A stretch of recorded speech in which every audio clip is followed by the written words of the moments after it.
Great to have you all. We're really impressed how many of you are here. Thank you for coming. I think we will, since a lot of you came later on, we will present each other again. This is Severin. My name is Paul. We will just, before going to the final part of this afternoon, which would be the panel discussion, we would quickly present Not an Atlas, this huge book that you have over there at the table, and maybe some of you in your bag already. Just to let you know how this thing came up as a crazy idea and then was realized within the last 5 years or so. So, where to start, Severin? Where we're going to start. I'm going to talk about how this whole ThisIsNotanAtlas process started for us as kollektiv orangotango. We are doing collective mapping, critical cartography, lectures, workshops since almost 10 years right now. And all this combined with an idea of popular education, connected to people like Paulo Freire or Bill Bungie. We didn't invent this. This was invented long before we were born. There are people like Dennis Wood, who's going to talk later on, who paved the road for us. And we were inspired personally by the iconoclastistas. It's Julia and Pablo from Buenos Aires and Nova Cartografia Social da Amazonia. Both present here in the exhibition, like the Nova Cartografia Social da Amazonia right here. Am I right?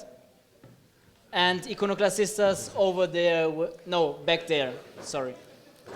Yeah, the iconoclastistas, they're doing critical collective mapping workshops with social movements, with critical academics, with the whole panorama of Latin America movements and activism. And the Nova Cartography Social da Amazonia is somehow the foundation connected to this idea of indigenous counter-cartography, doing this in the Amazon region and all over Latin America as well. And so the idea of doing this is creating a tool for social movements. And these tools we started to do were like manuals, icons, critical maps. The one over there is maybe we actually just did 2 maps, to be honest. That's why we had to invite so many people to ThisIsNotanAtlas, because we were just 2, so we cannot do a book of 330 pages. So this one, we did this one over there about gentrification and resistance. Oh no, it's over there.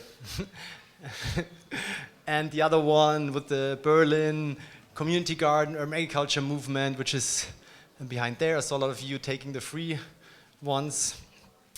And beside Berlin, we did this in Minsk, in Belarus, in Roșia Montană, Romania, in Colombia, in Austria, and different places, just giving continuity to this idea of creating commons, as we were inspired doing this by the iconoclastistas.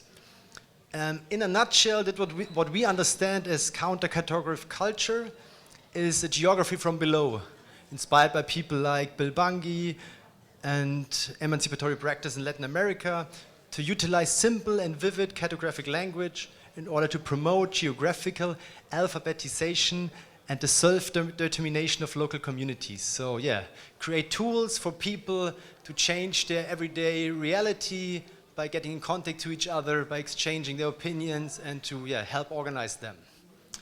That's it, basically what we are doing as kollektiv orangotango when we started doing maps. And maybe we should say that most of us, or almost everybody, studied geography some years ago. Right, so that's the basis, like mapping practices in social movement contexts during some years, and doing that in different places and building up networks to all kinds of groups who do that in Europe and Latin America. We were like, see in how many different ways maps can be used, and doing maps can be used as a critical process within all kind of contexts, right? So one should somehow create a common representation of that. That was there for a long time as an idea, I think, and then in 2014 in in a context, in an academic context actually, we met up with some critical geographers like Boris, like Verena Schreiber, who had somehow the same idea already, right? Doing something like that. You want to say something to that, Mo? So that was when the idea of the atlas got kind of kicked off, right? And some meetings about how to do this, if to do, what format and stuff.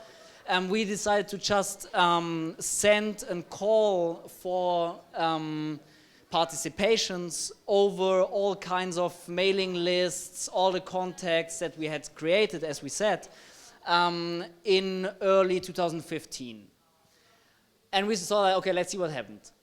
And well, the response was kind of great, a lot more than we expected. 150 proposals came in, like all kinds of ideas, written text, maps, ideas for maps, all kinds of proposals.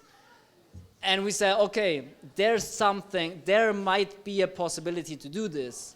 So the process of editing and giving form to that idea started there with this whole material, which was, of course, a good material for endless discussions, where to put it, what actually is a map. Is this still a map? Is the busy picture that we have over here that in the end made it to the atlas still a map? Do we talk about critical mapping or about critique of maps? All that kind of issues that one would have to resolve if you want to put all these proposals in a coherent single project, right? So this was really years of inspiring discussions, endless discussions, fights sometimes, I rather say. Right? I still love you. And well, in the end, we realized that the point was really about giving a form to this heterogeneous ways of doing mapping to find the structure. The idea was really to bring this together, but how to structure it. So this, we would shortly just present to you the final structure that the atlas has. So if you take it to the, at home and open it, you might understand what we thought. Then you tell us if that was, if there's some sense in it. Yes, but we're skipping all the slides. The next one, I think, is just to give an image what this was, all the years, the process. Now it looks super fancy in a book, an exhibition. At the beginning, it was just this pieces of paper on a floor, on a wall, and giving an order or giving some kind of structure to this was really horrible. We should have read more about more text of Dennis Wood. I found it then years later that he was talking about that the only way to make some kind of structure is based on the motivation behind this. Why are people doing this? What's the aim of doing a critical map? And that's at the end became the structure. Oh, and now it's getting messed up. This was from before, but yeah, I'm happy that it's there still. This is what we did with Iconoclastistas 5 years ago, and it's maybe the base of what we call critical cartography of reading maps critically. So every map that we have, we should read critically as we do it with every newspaper article. It's pretty normal to say, oh no, this is like written from somebody with this ideology or with this point of view. And we should do the same with maps, even with the BVG plan from Berlin. Yeah, it's not like that. It's just an image to help you to get to Berlin. So this is really important for us. So don't believe in any map that you haven't done on your own. And the next one, I think it's our manual. This has been before, you know. This is how we started, manual on critical cartography. There's the Belarusian version and the Italian. And as this was like a small leftist black and white copy thing, we thought, okay, let's do a proper book. That's how everything started. And as Severin just said, like the big part coming out of a critical geography background, let's say from an academical point of view, it was all about basically criticizing maps, criticizing like hegemonic mapping, through basically state institutions, military institutions, colonial institutions, if you look at it historically, but not only historically. And then, of course, nowadays, hegemonic maps are pretty much dominated by big international corporations, right? I mean, the map that all of us mostly use is probably Google Maps. Then, on the other hand, as we said, there was this thing about making maps. Like making maps with social movements, making maps with children, with youngsters in the neighborhood. So how to bring this together, the academic critique of maps and the really practical making of maps for all kind of purposes, and using maps in political struggles, right? Right. And as Here we any are. book, also the Atlas has an introduction. We're really happy about that. Yeah, we're really happy. As we come like, we are somehow based in some kind of hip-hop culture, I think you did a good freestyle. Yeah, there we are. This is the, this is the final result that we did as editors, because we didn't did any map in this book.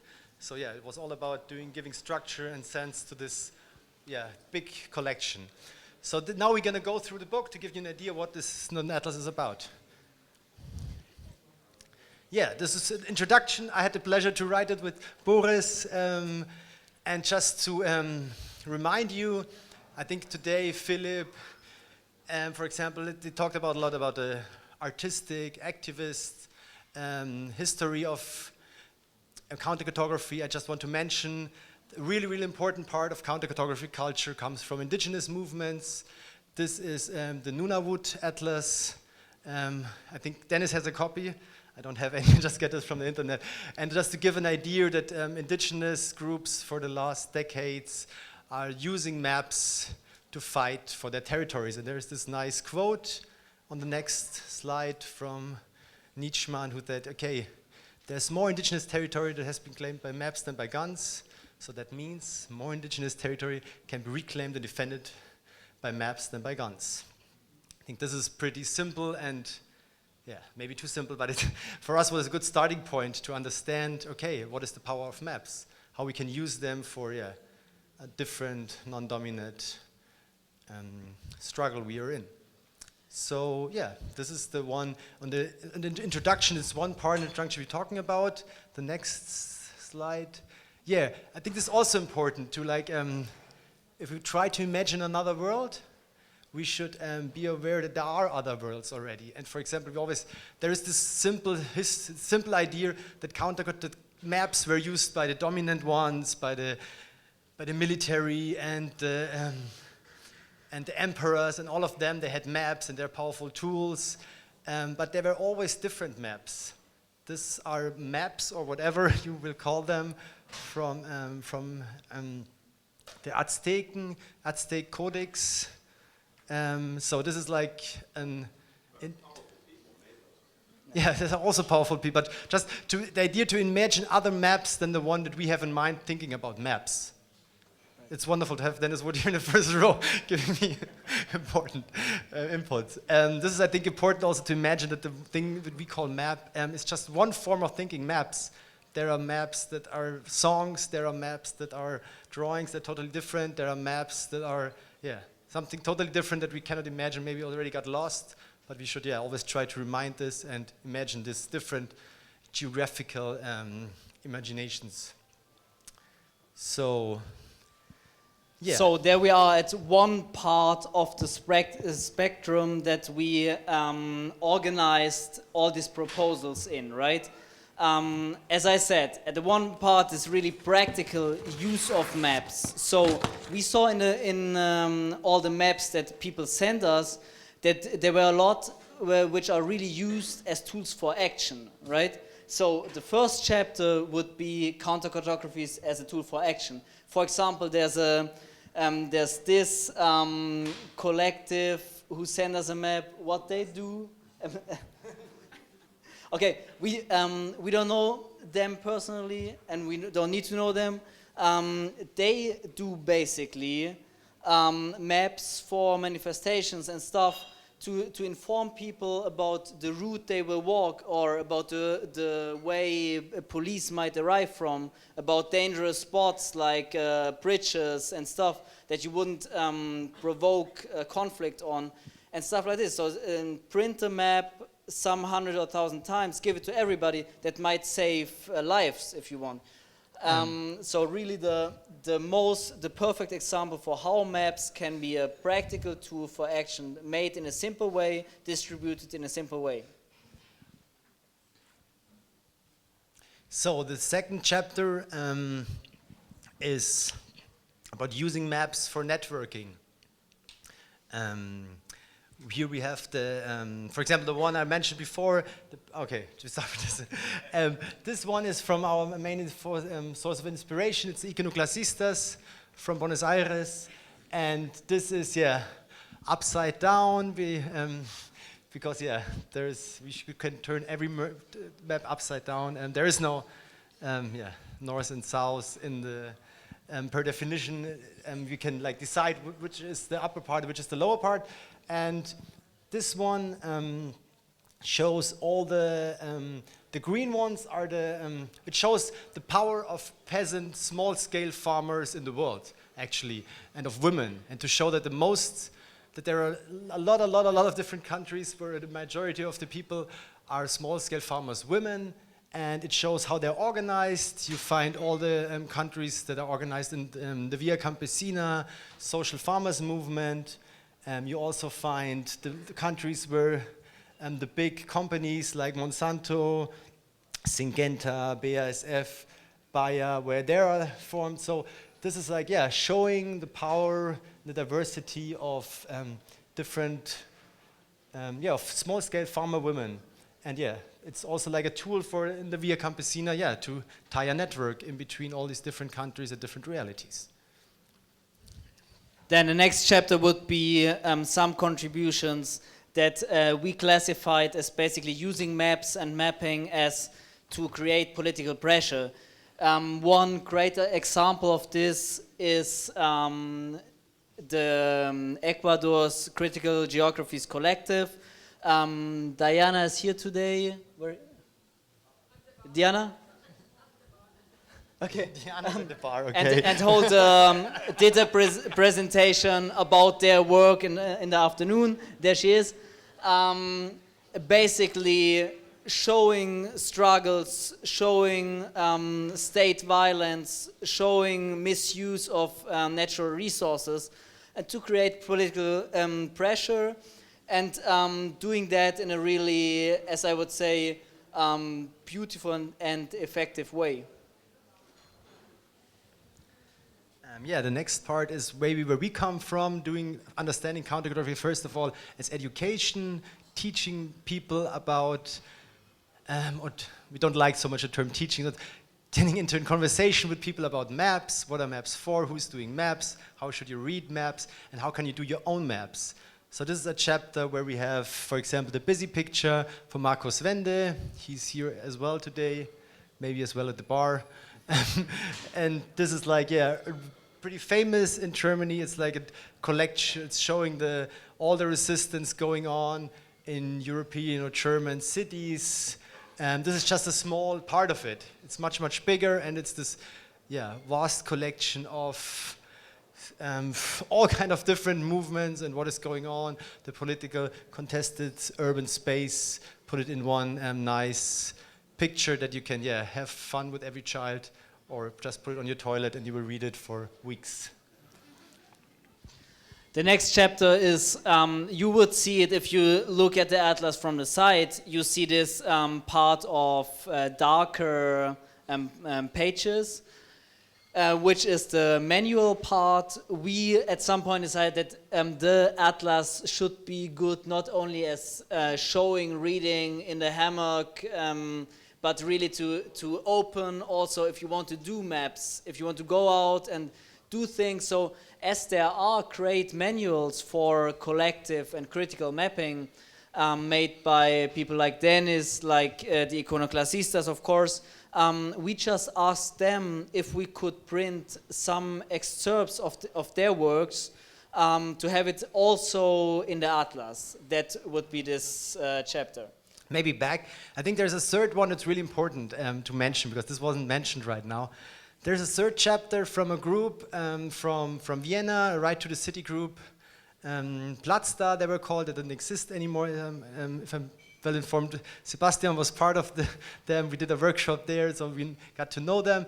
And they did a map where they tried to, I think it was kind of an island in the sea of capitalism, and showing, okay, okay. A kind of island, peninsula, okay. But it was an island. I never got it because it's an island in the map. Okay, we discussed this later on. And this is, and they try to make this, I'd say, somehow the typical map that activists want to make. Okay, there's so much going on in Vienna. Let's show where there is the free shop, where there is the squatters, where there is the community gardens, where there is whatever what we, most of people sitting here, like and frequent in their daily life, and yeah, how they imagine a different world. And there became a lot of problems doing this, because yeah, a lot of groups in there said, okay, you got money from some green party doing this, we are anarchists, we don't want this. So the really interesting part about their manual is about why you should not do a map, actually, or how you should what you should take care of. Because as a counter-cartographer, if you try to map social movements, activism, sometimes you should come to the point to say, okay, I will not make a map. I think that's the important and interesting point there. Try to raise consciousness about what you should take care of when you're doing a map, because a map is a powerful tool. So it's not that easy just to say, okay, we just map the other part, because yeah, you can create this kind of Herrschaftswissen of like dominant knowledge. And so yeah, I think it's really important to be conscious that mapping is not a solution. It's not that easy to say, okay, let's do a lot of counter maps. I think doing this, you should be aware of why sometimes it's better to not make a map. We'll come to this point later. I'm back again. Counter create visibility. There we have, oh no, yeah, that's the point. It's perfect. This is the one I wanted to talk about. Now we come to the point of Berlin besetzt, am I right? Yes. One of our favorite maps, because it's done by our good friend Toby. Where are you? Yeah, there's Toby. Sitting right to the computer where you can actually browse on it, because it's an online map. So we did funny things like doing printing screenshots. But this is not a real screenshot, just to inform you, it's an English screenshot. The page is in German, and we did like an English version for the book. And this is really, really, really interesting, as Toby told us. It's a map. It's based on the archive of the squatting movement in Berlin. So this is a really important point. Doing maps is the database. It's not that easy just doing an online map. Okay, on Google and say, okay, let's do a cool map. First of all, it's really hard research, because you need a huge database to do a nice map. And this is what is a fantastic point about this map. There's already, this database existed. The squatting movement archive exists. So Toby did this fantastic move to just put it into an online map where you can see how the development of the squatting movement in Berlin. So it's really nice to see how it changed over the years, which spaces were squatted, which are still squatted, and all this kind of stuff.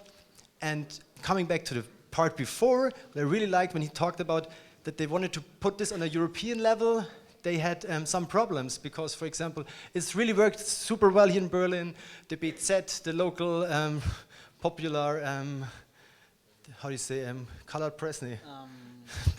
Boulevard Press. Boulevard Press, newspaper. Yeah, they were like afraid. When this published, they said, oh wow, the squatting movement is back. Now you can talk about it, maybe it's a little bit back, but at that time when it was published, there was nothing coming back. But the act that this page was online was like, wow, this is so visible, this is so much, wow. And this was really, really nice, and it's really fantastic, and yeah, a little bit, from my point of view, famous map here in Berlin. But then they tried to put this map on the European level and talk with people from Roma, from Barcelona, from different cities. Okay, let's do this map there as well. And people from Roma said, hey, are you crazy? You're going to put all the squats on a map? The neo-Nazis, fascist guys will come to us and beat the hell out of us. So please don't do this map. I think this is a really, really good example to show that a map can function in one city. It's a powerful tool in another city. Please don't do this map. Then, again, on the continuum of the chapters, the thematic chapters in the atlas, next one would be Counter-Cartographies to show spatial subjectivity. One example that we have for that, also present here today, is Nermin's mapping of Port Said, which is basically just putting subjective, as many other examples in this chapter, putting subjective spatial knowledge and experience on the map. Something that is so simple, but still so rarely done, and a really great tool to have in social movements, in collective processes, and all kind of ways, right? And this map, to take to the before, it's part of history. Like it's about the history from below, as well as the squatting map before, like to show, the historical, the part of the history that's not told by the ones in power, simply. At this point, I want to give shout-outs to our designer, Nico. He wasn't mentioned like this. At the back of all the chapters, this is the page of the Mercator Atlas, the first book, as far as I know, that had the name Mercator inside, and so he took it as a base to create the chapters. Wonderful, Nikos, thank you. So this is the point on self-reflection. Now we're coming, we tried also to, we are somehow, we don't like that the term mapping is used for everything nowadays. So we are kind of old school, traditional geographers and cartographers, and so that's why we started with the normal maps, like Cartographische Aktion. It's like a normal map. Everybody would say this is a map, and then we also structured the book coming from concrete to more abstract mappings, how we call it. And this, for example, is to understand maps as a form of self-reflection. This is done by Brad Bloom. He was couple of years here in Berlin, invited by Prinzessinnengarten in the Neighborhood Academy, and this is really interesting work on, he's doing workshops with people to get a deeper understanding. That's why it's called deep mapping, a deeper understanding of their life in the context of being a human being on this planet. So. It's really crazy. I would love to do workshops. It's like more day workshops where they try to give you not just an understanding. It's much more about the physical and the body part of it to really get the idea of, for example, in this case, how you're connected to oil. And for example, he does super simple exercises. Just for example, closing your eyes and try to hear oil. Like, okay, where is the plane? There's a plane, there's a car, or he's doing this sauna experience as well, and all different kind of weird hippie stuff. But I think it's really, it helps people to get a connection, a more, call it spiritual or personal or whatever connection to, to being a human being and to being part of an ecosystem, and how it is to be part of an ecosystem. And I think this really shows how you're connected in all different kinds of ways to oil. And I think it's good because it's so easy to say, okay, we want a different society, but to understand how it's embodied in yourself as well, this what we don't want. And then in the end of the chapter, the last chapter before the conclusion would be Counter-Cartographies as critique. Basically more, of course, we move into the academic discussions. We have this example of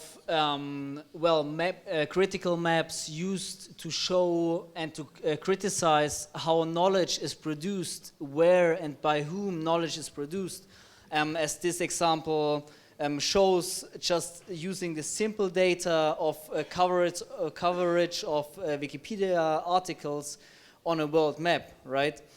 And this, from there, we, of course, from all the chapters that we just mentioned, a lot of questions still came up, and we tried to take them to a conclusion that we thought we could not really write just on our own, but being this the contributions to the atlas so heterogeneous, we wanted to ask the contributors to participate in that. And just to mention, this is from Mark Graham from the Oxford Institute of Internet, and I think that the idea is also like to criticize critical maps somehow. For example, if you do the same with like OpenStreetMap, it's like the counter map for Google Map, and just to show, that it's maybe it's also limited a little bit, and that's what this map shows, that it's that you also have to criticize the critical maps. Yes, and then we come to the final part, the conclusion. At the beginning, we were dreaming of some kind of real Skype interview with people from all different countries who are involved in this book, inviting Dennis, inviting the iconoclastistas. We invited Lise Mogel, who did the Radical Atlas of Critical Cartography. Critical Atlas of Radical Cartography? I always mess it up. What was a big inspiration for us. We invited Felipe, a real grassroots activist from Colombia who did one of the most fascinating projects that I've ever seen, the geopolitical of dispossession. There we invited as well Francis Harvey. We invited all different people, and we had said, okay, let's do this Skype interview, invite them all together and have this nice discussion. Then we thought, okay, at the end we just sent some questions and tried to make an interview out of the answers, some kind of dialogue in between these people. And this idea now is to, as we call it, not a conclusion, because I think the idea is not to stop this and to go on. This is where we will connect in 2 minutes with the panel discussion here. Let's try to continue this discussion. We have just one quote. I think they have one quote from Dennis. Yes. It's my favorite quote in this discussion. This is maybe for me personally what it's all about. To show maps, to do critical maps gives you the sense that it's not over yet, and there's still a reason to keep on breathing. So I think they can show you a different world, and we are like, there's so much bad news out there. I think it's good to see that there is different worlds happening, and to help creating them. This is what I personally love about these critical maps. And we talk a little bit on the future of this atlas. This is the idea of this journey doesn't stop here. It's just the beginning of a next phase. Right. We said it in the beginning of this afternoon. Of course, we are really happy to have the book in our hands and to get rid of it. As this phase was really tiring in a lot of moments, but then we feel like things won't stop here, because this book is so incomplete. There are so many new ideas just meeting you, talking about the book, so many contributions that wouldn't make it to the book because they didn't make it in our structure, or didn't make it in a idea of making something. Of course, that you see how heavy it is. We couldn't make it heavier, right? So what's the idea of how to go on with this whole project? Of course, the book is one thing. The book will be released online on the homepage notanatlas.org. You will have the whole PDF there, you will have the chapters there, and you could browse through the map, you can zoom in on the maps and all that, right? And now there are some 20 or so contributions online. We'll continuously put all the contributions that are in the Atlas on the homepage. But then, as it is a homepage, we can just go on. So we invite all of you to send us your maps, to still send us your reflections on critical mapping. And we will, for sure, during 2019, go on editing these proposals and publish it not in a book, but publish them on the homepage, as it was like just in the same format, short text, map, some pictures, right? Then we are here. We have this event, and we are so happy to see all of you interested in it. But this should be only the starting point for a series of events that we will still organize like in the next months to go on discussing with all of you the book, the work that was done and the possibilities to use them on.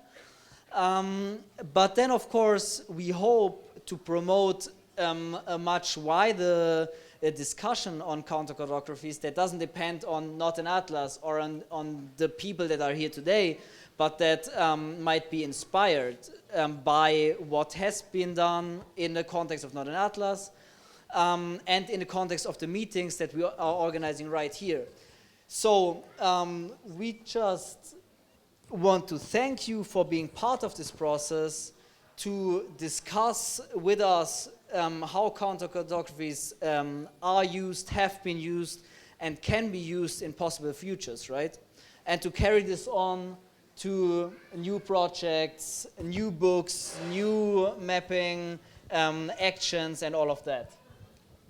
Okay, to end this presentation, we want to say that this NotanAtlas we see as a guide pointing at many possible worlds and as an invitation to create more of them on paper, online, and space. And we are really happy to see that today the battle over geographical imaginations is very much alive. But very, very important to mention is that the map can never be the territory, and the struggles will not be decided on paper. So yeah, don't forget to go on the streets and in the territories and fight different fights beyond your laptop.